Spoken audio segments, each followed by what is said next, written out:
we're going to keep to this hour. We have a bit of talking at you, but not too much, so don't worry about that. There's a bit of fun in there.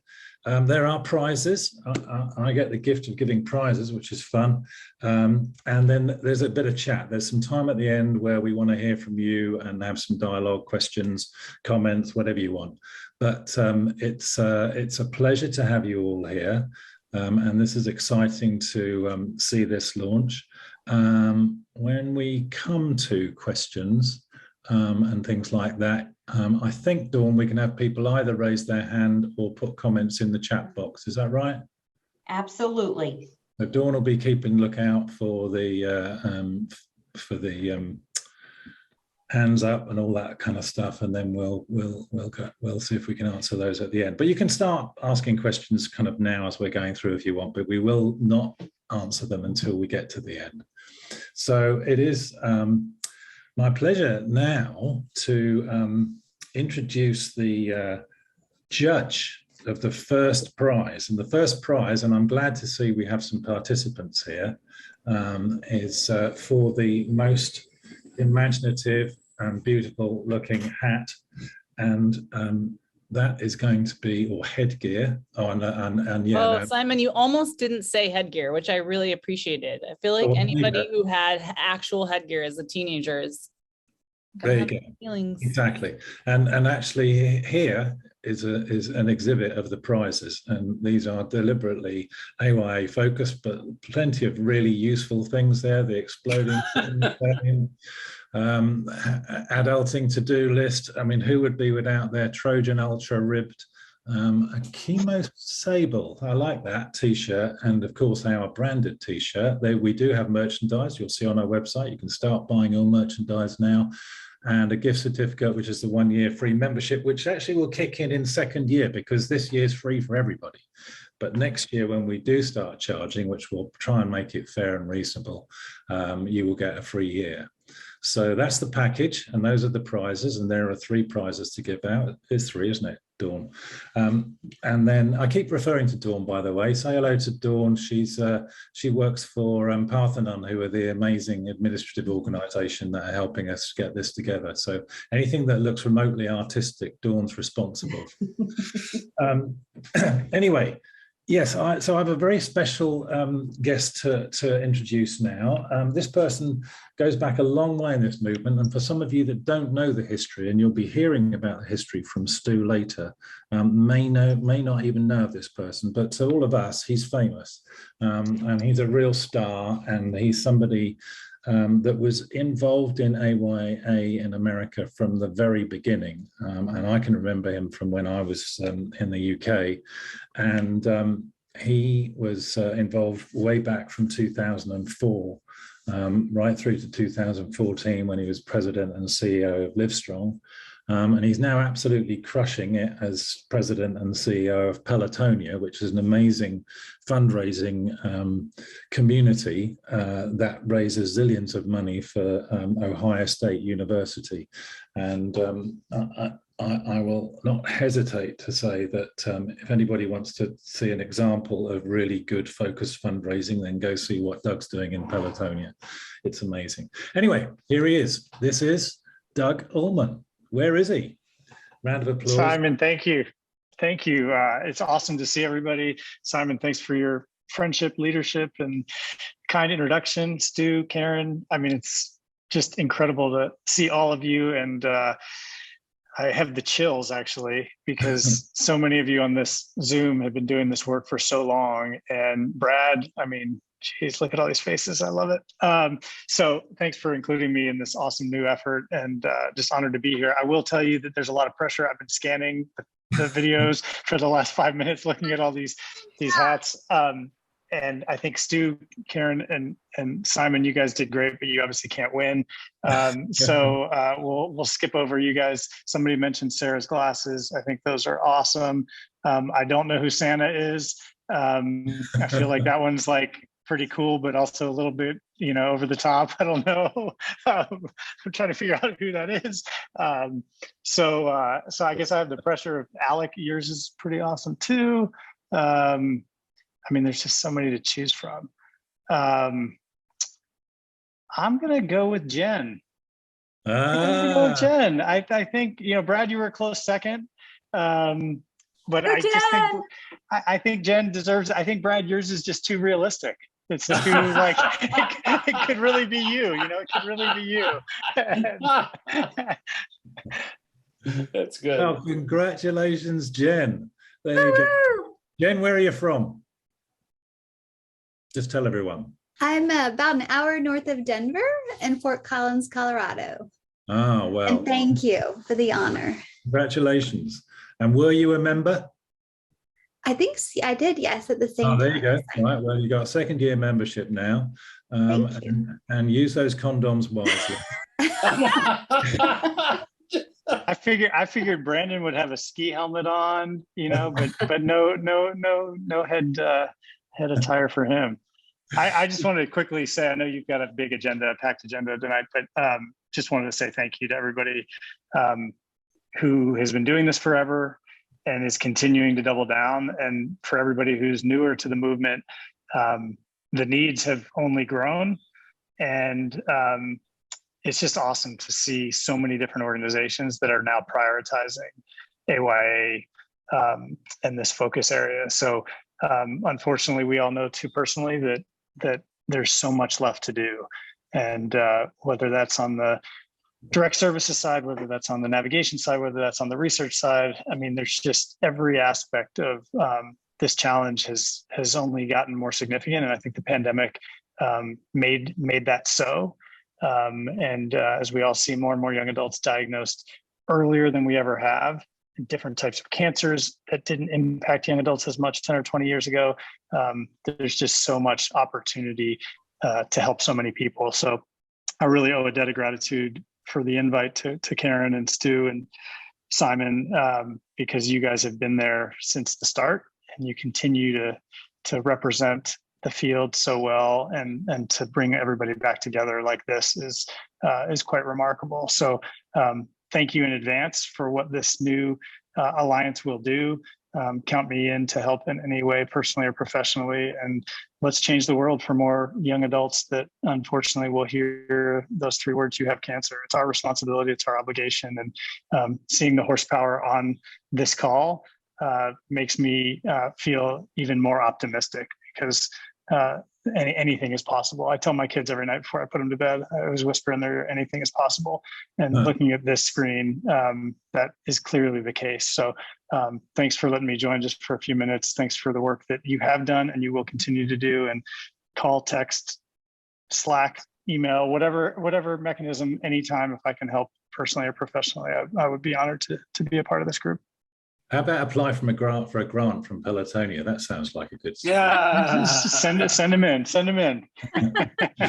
All right. Okay. Well, thank you so much, Doug. It's a privilege to have you on the screen with us. You are part of the history of this movement, and it's a real pleasure to have you with us. So stay as long as you like, and we'll get on with proceedings. I now have the pleasure of introducing my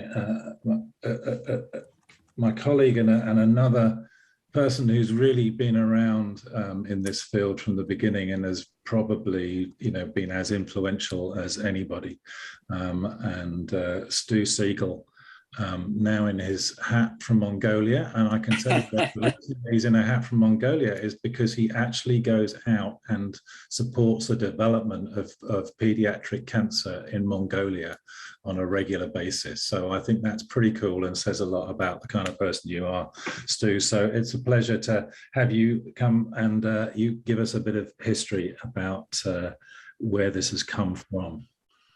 Thanks, Simon. Well, it's really great to see everybody. Great to see you, Doug, and great to see everybody on this call. We're really excited by the response and the involvement, and tells us that we're on the right track with what we're trying to do. I guess I was picked to do the history because I'm the oldest of the crowd. And I had to go and blow the dust off my files on various things. I've got several file boxes full of stuff from our former organizations. Many of you on this call were involved with it. So I'll probably repeat some of the history, but I also know that there are some people on this call who may not be aware of the history. And so if you'll stick with me, I'll try to go through this, and I welcome anybody's corrections or additions that they may have along the way. But I think looking back over the history of AYA oncology in this country really goes back to the early 2000s. Our movement, if you want to call it that, is really about 20 years old now. And it started back in the early 2000s when we began to talk about, several of us in both the pediatric and in the adult oncology community, the unique group of patients represented by the AYA group, and the fact there had been very little attention to that. And that led to a monograph that was put together by both adult and pediatric oncologists from the cooperative groups on the whole issue of the epidemiology of AYA cancer, which was published by the NCI in 2006, the effort having gone on for 2 or 3 years prior to that. That actually, the authors of that, by the way, were Archie Blyer, Maura O'Leary, Doug Ullman, who's joined us, and a couple other individuals. So the people involved in this group have been involved from the very, very beginning. That led to the Progress Review Group effort, which was a joint effort, I think the first of its kind, between a nonprofit private organization, the Lance Armstrong Foundation, and the NCI. The PRG that led to the Closing the Gap report, which was again authored by Karen Albritton, Doug Ullman, and several other people in this group. That Progress Review Group report basically set the stage for moving ahead with an effort to develop AYA oncology. It stated the need, it stated the nature of the problem, and it stated some of the things that needed to be accomplished. That was followed up by the Young Adult Alliance, which got together in late 2006 to put together a follow-up Closing the Gap report to make recommendations on how we might go forward as an alliance to address the issues that were raised, other than the research issues, which were the purview of the NCI, all the other issues, including programmatic support, the needs of AYA patients, the epidemiology, the awareness, all those issues we chose to try to address as part of that early effort of the Lance Armstrong Foundation, the Young Adult Alliance, which became the Livestrong Young Adult Alliance, and worked very hard over the next 6 or 7 years until about 2012 to basically establish AYA oncology as a field, to set out the needs and start to look at the ways of accomplishing those needs, to help start programs, to set the standards for programs, to set the standards for training people in the field of AYA oncology, and then began an annual meeting, which really proved to be very important in both sharing best practices and networking, which was really a great need, the networking among all the healthcare professionals and other professionals involved. And one of the unique aspects of that group was it was a mixture of healthcare professionals and advocacy professionals, mainly AYA survivors, who were doing their best to develop programs that would help address some of the needs of these patients. So it was really a unique dynamic group. In 2012 or so, this group morphed into Critical Mass, became Critical Mass, which continued the effort that the Alliance began. And then about halfway through its efforts made a decision to move towards focusing on lobbying for funding for these programs, primarily at the federal level, but also at the state level and other levels. And this continued for several years, but by 2018, the financial model that was designed to help support that critical mass effort really was failing. And a decision was made to end the organization in 2018, 2019.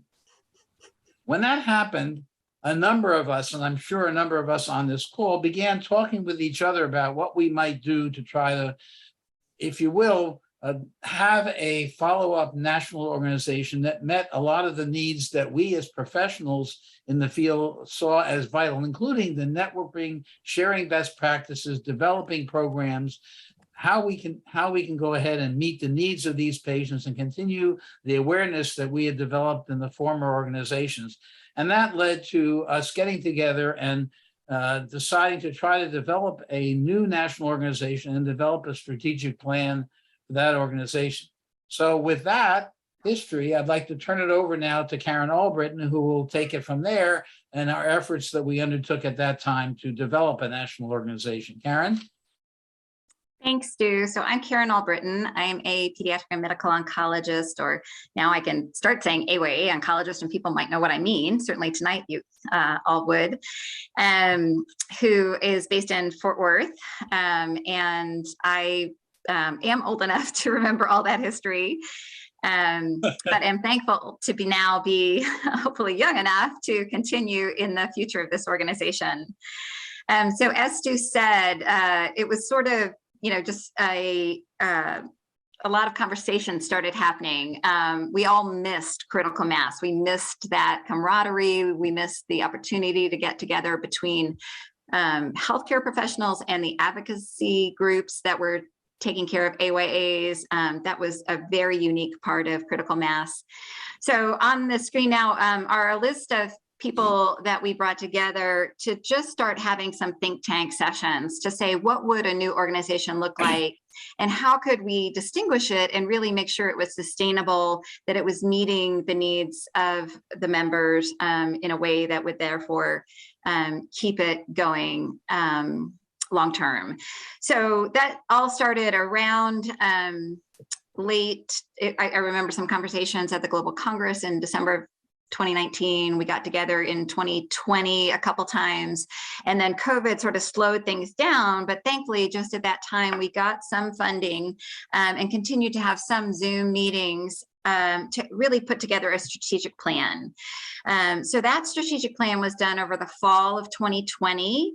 And in the spring of last year, we really started having steering committee meetings to work out the first steps of that strategic plan, which were really to go ahead and form a 501c3 organization that we hoped would meet the call. In those strategic meetings, we heard really that healthcare professionals and nonprofit entities that were focused on caring for AYAs wanted several things. They wanted collaboration, they wanted discussion, they wanted support, they wanted unification.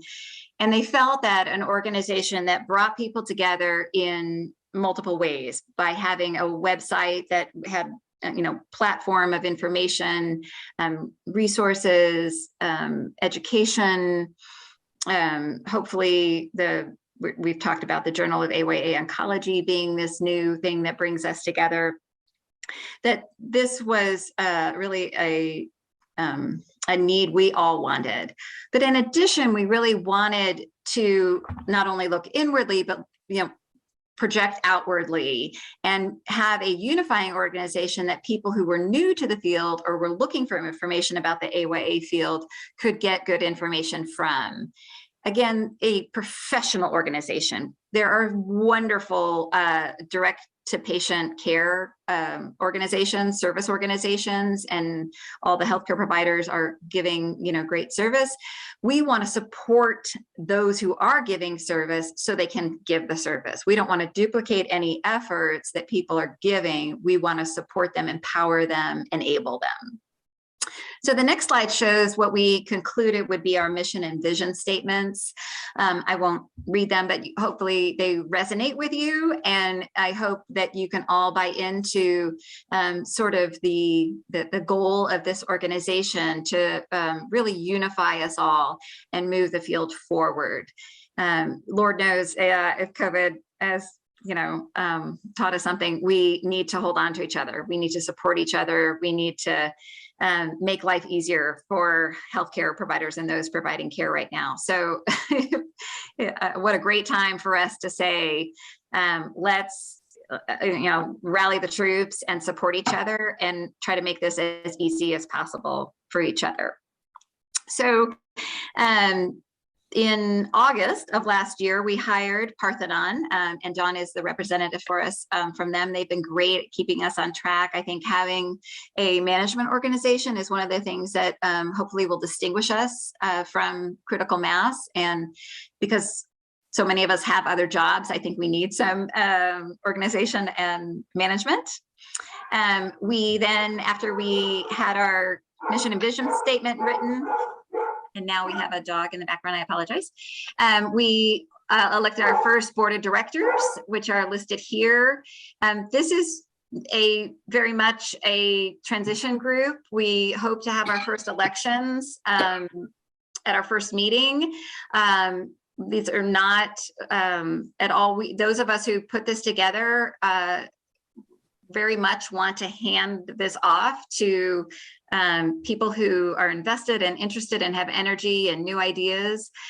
So we are happy to get it started, but know that there is full opportunity for people to get involved. No decisions on leadership and strategy have been made without really it wanting to be a community effort.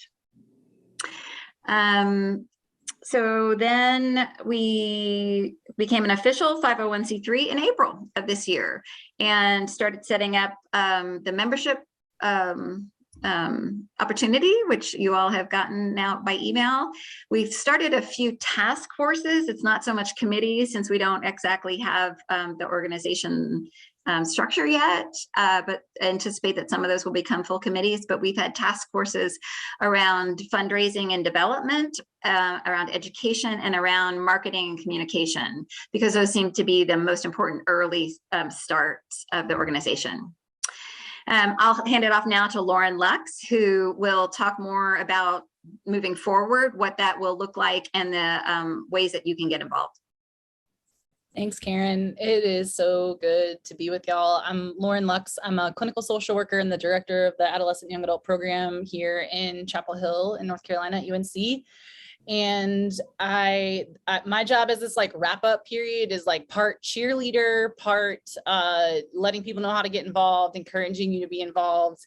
I think one of the things that strikes me so much about this community is how collaborative and supportive everyone is. I've been working now for about 8 years in AYA oncology and just have been welcomed with open arms by the people who are just giants in this field, and we're here because of them. And I'm so excited about the additional people that have joined over the last 8 years that I've met. I'm so excited to meet more people.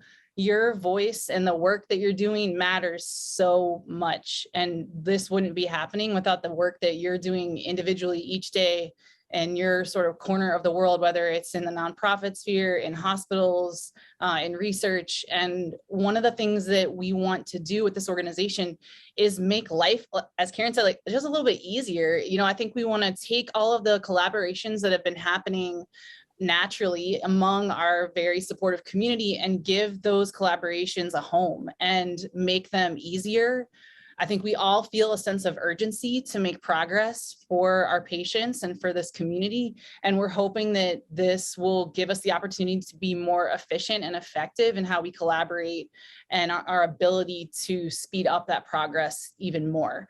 So one of the ways that we really hope to do that is more formal collaborations between hospitals, hospital systems, researchers, and folks in the nonprofit space. That there's so many ways that we can work together, that we are working together now, but that we can maybe make that easier through this type of organization. So really, I think the other piece of what I wanted to talk about is just sort of calls to action for y'all. And I hesitate to use that phrase because I think none of us want more to do right now.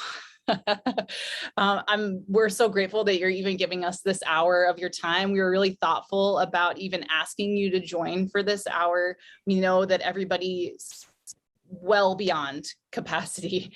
And so I think we would love for you to, as we push out information about committees that we have, our task force, please think about the things that you're already doing in your work that you may be able to sort of add value to what we're doing with this national organization, sort of an extension of the work that you're doing, that we may be able to actually partner with others to make that load a little bit lighter for yourself. Don't feel like you have to reinvent the wheel to be involved with the work that we're doing.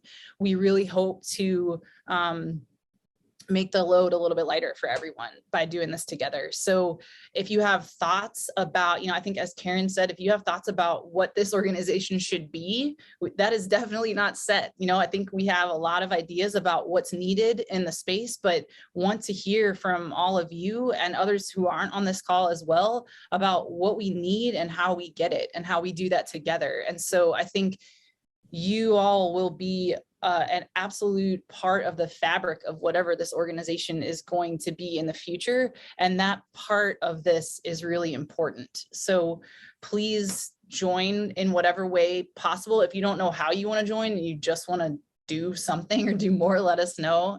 Don can give you some ways to get in touch with us. We have a great website for you to check out. Let other people know about the organization. It's free, which is great for this year. And we are going to try to have our first annual meeting alongside the Global Congress in June of 2023 in California. So we hope that by sort of consolidating those meetings together, that more people will be able to do both, that we can get to meet new folks, connect with folks who you already know and have worked with before. Yeah, we just really look forward to continuing this work with all of you and others. And so thank you so much for giving your time and energy. And I just want to say thank you to Stu and to Karen and to Simon and to Brandon, who I saw, and to Brad and to others who have really been doing this work for a very long time and have brought us to where we are now. And I'm sure I'm missing people that are on here that I haven't scrolled and gotten a chance to see, but just so grateful for your energy and effort over the years. So I'm going to turn it back over to Simon. Thank you, Lauren, and thank you, Stu and Karen as well. I think talking of giants and history, there is a very dodgy looking character that has joined us, and he's wearing a flat cap and a moustache and looks a little scary. In the UK, we'd probably call him a spiv. A spiv, that's Archie Blair, the spiv, and that spivs were guys in the 1940s who used to pickpocket and hang around places, and there he is. There's Archie Blair. You just missed the prizes, Archie. You could have won that. Right. Okay. On to the next prize, I think, is the thing. So we asked anybody who wanted to submit a kind of text that them embodied. I can't wait for you to be successful. Although this is the way to start. You already are a success. The one thought I had, and because I visited Australia, England, Scotland, a couple other countries in Europe, Canada for sure, this is a global, worldwide effort. And Lauren mentioned meeting in conjunction with the global meeting. So you're way more than just United States and North America. You're everywhere. Don't forget that too. I'm so impressed what's going on in other countries. Having done that 3 times a week, every 6 a.m. for other reasons. Okay, so thanks so much and keep up the great work. Bye. Well, thank you, Archie. I don't think any of us would have been here without your efforts, that's for sure. So look him up. He's got about 1,000 published articles. If you don't know Archie, anything that you want to know about AYA is in there. He's like a walk-in library.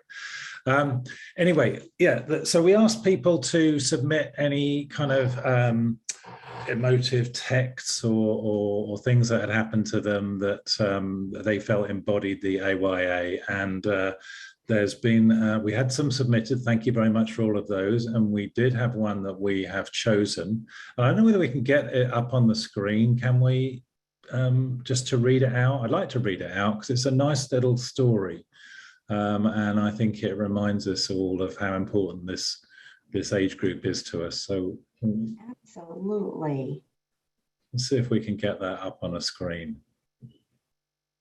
Should be just one moment. And did you select, what was the winner that was selected? We'll say it's the playlist one. Wonderful. So that person knows they're already a winner. Yes. Well, you can read it out. Why don't you just read it? Don't bother getting up on the screen. Just read it out because it's just a nice little story. Absolutely. So this was from James Ludeman, and he said, I don't have a great example of a funny text or email from a patient. but I did receive a text that I will cherish for a long time. One moment, sorry, I lost my place. I had the extreme honor of going to the celebration of life for one of my dearest patients, a young man who was only 22. I had known him since his first admission to the hospital at the age of 16.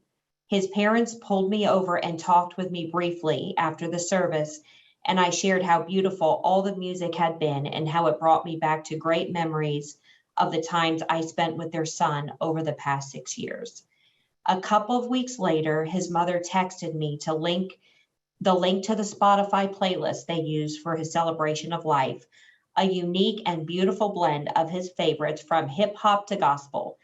It has become one of my favorite playlists of all time. It can pick me up after a tough shift, make me smile, and car dance when I need it. But most of all, it reminds me to just be grateful for the unique privilege I had in knowing him and to celebrate the big legacy he left behind with his family and friends. Ah, there you go. Beautiful. And now is James here? I don't think he is.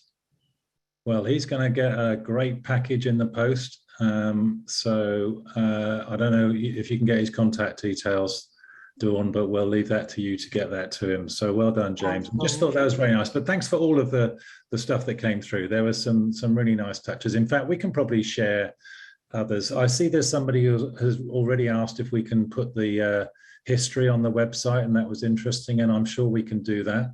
So let's do that. And I'll come back to some other questions in a minute. I think we're going to, I want to get into the Q&A because we want to make sure we finish on time tonight. So let's just see if there's, Dawn, if you can just note any questions that need answering from the chat. And then if anybody has any questions or comments or anything they want to say, hold your, there's the reactions. You can pick a raise hand. If you click down on reactions, you can pick a raise hand and we can pick you out from there. The first question in the chat was from Mallory. Mallory, thank you for clarifying. The website says October 2022 for our first annual meeting, and that we were thinking about doing that, but we're going to push it to do it in combination with the Global Congress so that people don't have the burden of traveling both of those times. And I think someone else asked about the Global Congress. I think there'll be a formal announcement of that coming out shortly, right, Simon, with all the details and the website and all of that, right? Yeah, it's the 20th to the 22nd of June. Is that right? Yes, Hillary? 2023.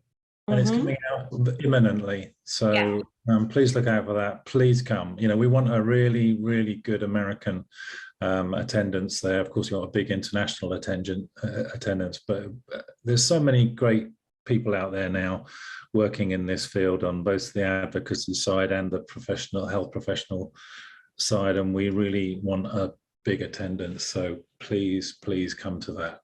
And I think our plan is to have have time at that meeting at some point during the meeting for this group to meet as a group and have an agenda. Is that correct, Simon? Yeah, we will have an American session, right? And that will be for us to tackle our own issues and things that are particularly relevant to us. But there'll be lots of American input into the Global Congress as well. So, you know, but please. And the Global Congress will be held in Long Beach, California, because there are many questions about that. Okay. Any more questions or hands up for comments? Let's see. John. John, is that hand up? John, let's go. Hey guys, this is awesome. This is so exciting. I had the privilege because I collaborate some with Lauren Lux and the folks at UNC. I heard some initial information about this when it was brewing, and it was hard to contain my enthusiasm. So it's really cool that this is happening. It's delightful to see so many OGs on this call.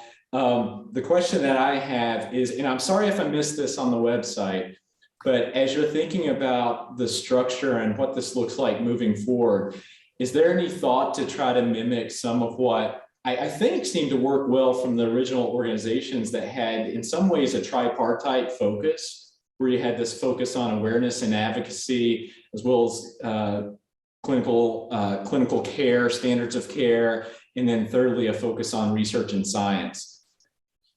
You know, where are you guys at in that sort of planning? Yeah. Go ahead, Karen. You, Let me take that on. Yeah. Yeah, no, it's a great question, John. I mean, I don't think that we're wed to duplicating, the old or picking up from the old. So it really is sort of what would be of value to people now. We absolutely know that there's a huge group of people doing incredible research and that we need research. The feeling was, though, that this was not, although this could be a place for researchers to find each other, it itself wouldn't be a research organization. In other words, this organization will not respond to grants and will not put out RFAs. However, a good example would be that we may have a place on the website that does list AYA RFAs, grants that are coming up, a place for a researcher to go and say, I'm thinking about doing this kind of study, anyone interested in collaboration? So again, really being a place that links people, not so much does research. I would just add to what Karen said, and I think this is feedback we need, actually, but our thinking has been that the focus of this organization would be on the healthcare and advocacy professionals and the needs that the professionals have for delivering the care to the AYA patient. And the distinction there is it means it's focused on the professionals, not on the patients, in the sense that this is a patient organization. It's an organization that would focus on providing the professionals with what they need in order to provide the very best care to the AYA patients. We would take input from the AYA community, of course, but the organization would be geared in that way. That's our initial thinking. And I think it would be interesting to hear, and that's what we heard when we went out to the various of you, many of you, and asked what you needed. That's what we heard primarily, but we'd be really interested to hear what the thinking about that is that you have now. I mean, this is one of the things we want feedback on. Right, absolutely want feedback. And I think that an example, someone talked about cross-pollination, would be really, this would be to us, seems like it might be a good organization that would help elevate the questions that clinicians and professionals have, and do sort of what's the process where you have prioritization of topics, and then we might have the gravitas to say to the NCI, to not foundations might come to us and say, we want to fund AYA research, what are hot topics? That this would be an opportunity to really help define topics, again, not do the research. Can I add one more thing, y'all? And that's just to take it one step further, just into like pragmatic and logistical realm, which is that one of the things that I think we see happen, and we heard from people, is that the project management piece of these things that we're all working on individually often is the piece that's missing, that we need somebody to keep it moving. We all have these day jobs that this, like, whatever the specific thing might be, an interest or a passion project, or I want to connect with these people to do this work.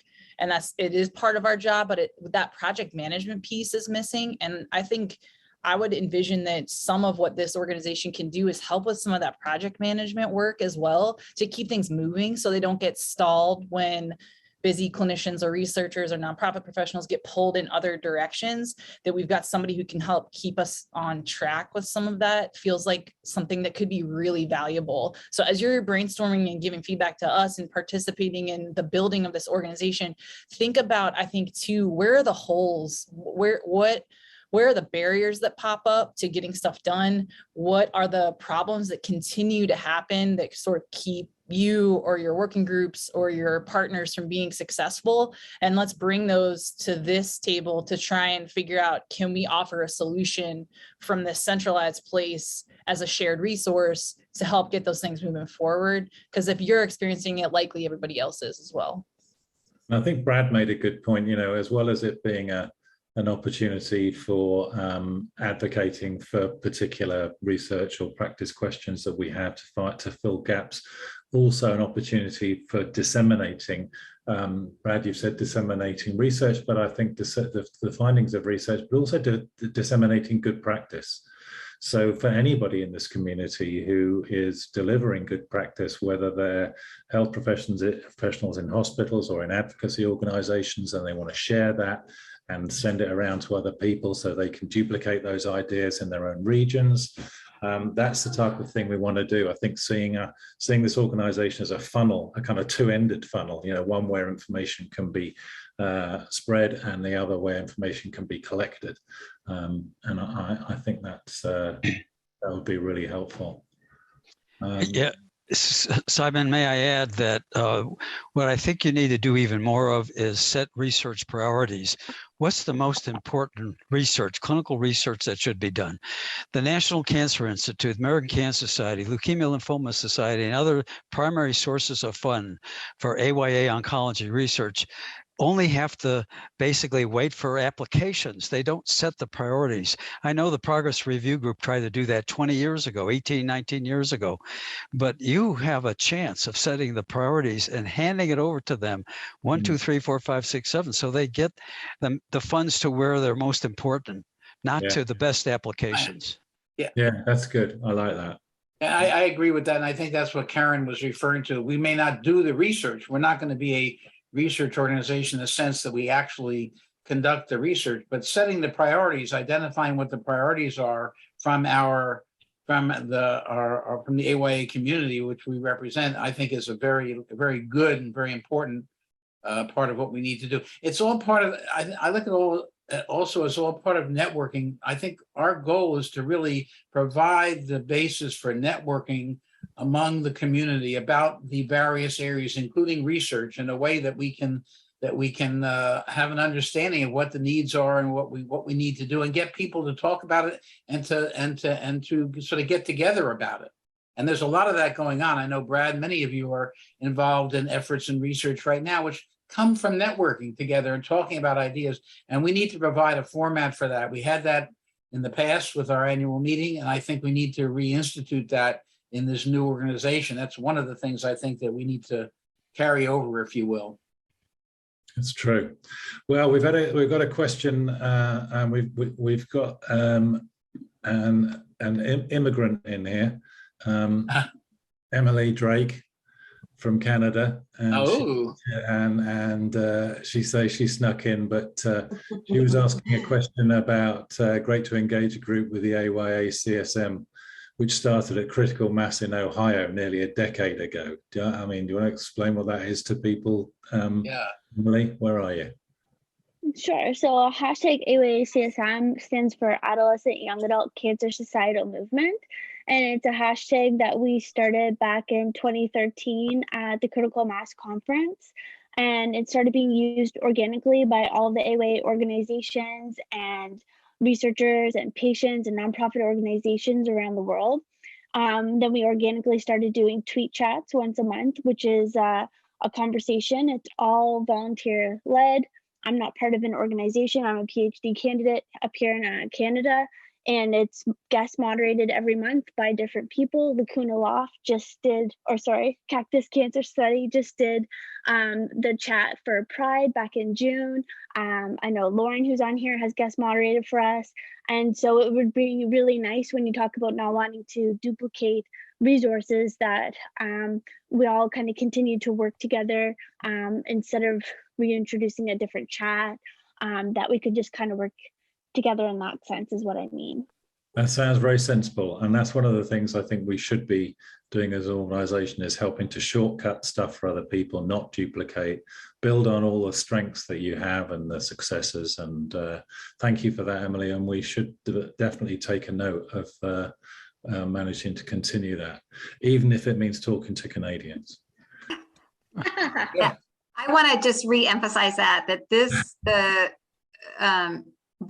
one of the strong sort of value tenets that we would have is efficiency and not duplicating effort, really trying to reduce work and connect people. And really, it is important to have everyone join the organization so we know what all those resources are and what the opportunities are. And that was sort of one of the reasons to take out being patient service. I mean, there's no need for another organization that says, come to our website for information if you were just diagnosed as an AYA with cancer. This is not needed anymore. God bless, thank God, right? So we just want to support the people that are doing great work. So, you know, AYA-CSM is doing great work. We're not going to try to take over anyone's good work. Kudos to everyone who's done something like that. And we just want to toot your horn and make your life easier. And I think, you know, if once this organization develops some gravitas, I think a lot of what it can do is to endorse the good work of others. And hopefully that will mean something, that if you have, if you're undertaking some great work in there and this organization endorses that and disseminates your work and supports you, that's the type of thing that I think we should be doing for this community. And that's why this community needs to be really inclusive, you know, and have as many representatives from the advocacy sector and from the health professionals in the health systems around America as possible, and then it'll become really strong. And we think that's what will happen. Getting on now, let's have a look. Anything else? What's Mallory saying? Some chat and networking around implementation and interventions to AYA is also something that's come out of previous critical mass conferences. Great to have that again. So implementation of interventions, absolutely. And I think that's kind of echoing the point that I was just making, is we should take that on board and try and expand on the good work that people are doing. Is there anything else you wanted to kind of say about that, Mallory, or is that enough? Where are you? No? Okay. That was it. Just, I know a lot of the advocacy partners here are really focused on the psychosocial side of things, and the curing cancer part is so important, and also the supporting patients as they move forward into survivorship and through long-term treatments and into chronic conditions and everything like that is where I think we bring our strong suits. And so providing space for the really great research, and also that next step of the research behind the interventions and how are we implementing the interventions both inside an individual clinic but also wide scale. There's so little of that right now, and I think this is the group to really help spur that forward, whether in a more formal way or just in an informal way by bringing all of us together. And I think that's the part, Mallory, that sharing best practices is all about, is getting people together to share what their priorities they see out there as being, but also what they're trying to do already, so that we can see if there's a better way or an enhanced way we can do those things on a broader scale. So you're absolutely right. That is, I think, one of the key things that we want to be doing, and not just in the I don't know, from want of a better term, the medical treatment area. We're talking about broadly. That was one of the strengths, I think, of the Young Adult Alliance and Critical Mass, is it was broad. It looked at the full spectrum, the comprehensive aspect of AYA cancer patients, and I think our intent would be to be the same. Hey, I just want to acknowledge Brandon's comment about well, I'll just read it and from the chat in case y'all have scrolled, because I think it's really important that it's important to seek out new voices and ideas, professionals, and through them, the AYAs facing cancer now. Just when we think we really understand AYAs, we risk actually falling behind the AYAs themselves. Catherine Swift, our social worker at UNC, Brandon just said we need to put this on our whiteboard in our AYA office, Brandon. So we're just gonna, we'll give you credit, but it's going up there. So just as an FYI. Right. I think that is absolutely a key piece of this organization. Things have thankfully changed a lot in the last 20 years, and understanding what the needs are now in the next year, 2 years, 3 years, 4 years, 10 years is absolutely going to be part of the role of everyone in this organization to figure out how have things changed, what are the new needs, what are the, we've met a lot of the sort of beginning needs, and now we have to keep going, and that includes being attentive to all of our population, making sure that we are focused on equity and diversity and how we address social determinants of health in this population, how we diversify our workforce so that patients can see themselves in our workforce. So I think that's absolutely one of the priorities, is that the narrative that we've built around AYA care in the last 20 years is incredibly important, and we need to add to it. And so, yeah, Brandon, I really appreciate you bringing that up. Yeah. Oh, go ahead, Laurel. I was just going to add, my wheels were also turning with Brandon's comment. It's something we've talked a lot about as a group, really wanting to be inclusive and diverse, and how can we make sure that those individuals who are working in this space who aren't on this call, how do we reach them? How do we get them involved to best serve this diverse AYA population? So I think we'll really lean on this group, these individuals, on the best ideas on how to reach, a diverse, inclusive group. Yeah, and access, I think that, and this is sort of where I think, one question I thought was going to maybe come up was, how is this different than TCA? And TCA has done incredible work and will continue to start programs. And I almost see us as, once you've started a program, how do you keep going, right? And how do you then take it, or if you don't have a program, how can you quickly access information that gives the same care, equal care, to any AYA diagnosed anywhere? Because we still know that, most AYAs are treated outside of major academic centers. And so if we really want to disseminate and equalize care for all AYAs, yes, we need to build more programs, but we also need to sustain those programs and expand the care, that the standards of care that we learn about through those programs. I just want to add that in talking about this whole issue of inclusivity, diversity, getting new people involved in the AYA space, I think that extends all the way to leadership. We're very interested and want to see young, new, diverse leadership come forward and get involved in this organization, because I think it really is important to address the current issues. The other point that I haven't heard come up that I'll mention that we have talked about also is that so many of the patients that are out there, AYA patients are out there in this country, are treated not at the academic centers, but at community centers. And one of the things we spent a lot of time talking about, and we heard very prominently during the strategic planning effort that Karen talked about, is the need to bring in that community, that is the health professionals and the advocacy professionals are out there working in the community, not just at the academic centers, into this organization and into our discussions and into our thinking.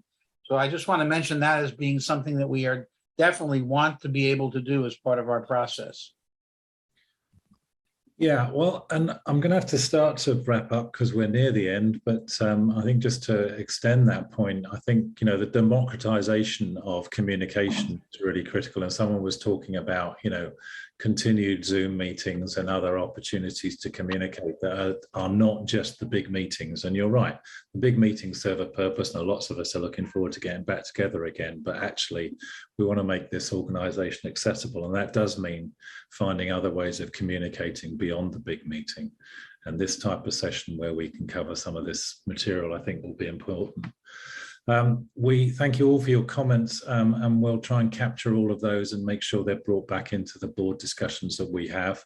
There is one remaining prize, which I have to give before we wrap up, which is the door prize for, I think there's a kind of random system of choosing, and Dawn has that in hand. So tell us what to do. We've got to get around. All right. All the names have been uploaded, and it's just You're spinning the going wheel. through. It's spinning the wheel. Anna Abrams. Oh, there you go. Anna, are you there? Anna's there. Oh, there you go. Well done, Anna. Where are you from, Anna? So I'm in Boston. I'm at Massachusetts General Hospital. And if you can believe it, I mean, I've been in this space for years. I know Brad from APOS and pediatric psychosocial oncology, but we literally just launched our AYA program this week. Our website is now live. It has taken unbelievable efforts. I've been working with Giselle Perez, who many of you may know from her work. And so super excited to be here this evening with all of you guys, and so inspired by the work that so many of you are doing. So really happy to join. Thank you. You've got enough prizes in that package to share it with the team. So, you know, you can tell them that you've won it for them. I think we need to pack it up now. We are a minute away from the end. And I just want to thank everybody that's been involved in presenting and engaging. And I don't know if Doug Ullman's still there, but thank him too. But most of all, I really want to thank all of you for taking part, because you know, this is your organization, and we need your participation. And I think we've had a ton of participation today, which is great. And we need to keep this momentum going, and make this a vibrant and active and secure organization for the future. So I thank you all. And I think there it is. It's 5 o'clock. The coach has arrived. So it's time to go. So thank you so much. And thanks for those that are staying up later. It's an easy one for me at 4 o'clock at Pacific time, but some of you are staying at work later or staying up later for that. So appreciate that. And we'll see you next time. And if you haven't registered, make sure you register. And if you know anybody that should register, register them. It takes 2 minutes, and it's really easy, and it's free.